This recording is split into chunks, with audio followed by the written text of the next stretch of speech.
ม่นี้มีบุญคุณอันใหญ่หลวง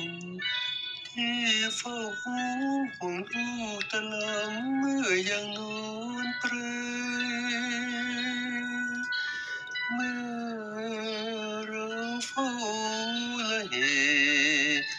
กล่อมลูกน้อยนอนเปรไม่ห่างหันเหไปจนไกลเธอเล็กจนโตแม่ถนอมแม่พายผมย่อมเกิดแต่รักลูกปากดวงใจเติบโตเล็กจนใหญ่นี่แหละนะเลยไม่ใช่ใจนะเพราะข้าน้ำนม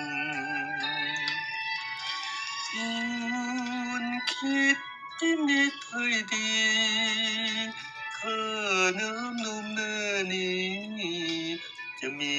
อะไรเหมาะสมโอ้ว่าแม่จ๋าลูกคิดถึงข้าน้ำนมเลือดในอกผสมกลั่นเป็นน้ำนมให้ลูกดื่มกินข้าน้ำนมควรชวนให้ลูกฟังแต่เมื่อหลังเปรียบดังพื้นฟ้าหนักกว่าแผ่นดินบทเรียนภาคเพียนจนสิ้น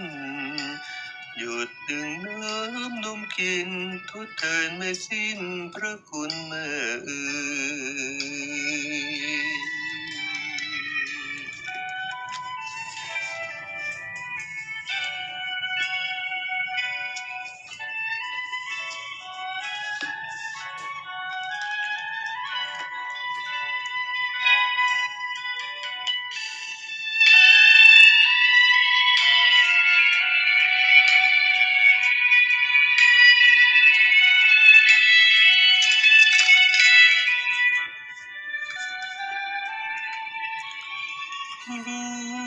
ยคุณพินิจให้ดี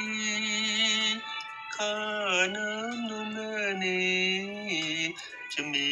อะไรเหมาะสมโอ้ว่าแม่จ๋าลูกคิดถึงข้าน้ำนมเลือดในอกผสมกลั่นเป็นน้ำนมให้ลูกดื่มกินข้าน้ำนมควรชวนให้ลูกฟังแต่เมื่อหลังเปรียบดังพื้นฟ้าใหญ่กว่าแผ่นดินบทเรียนภาคเพียนจนสิ้นหยดหนึ่งน้ำนมกินทดแทนไม่สิ้นพระคุณแม่เอ๋ย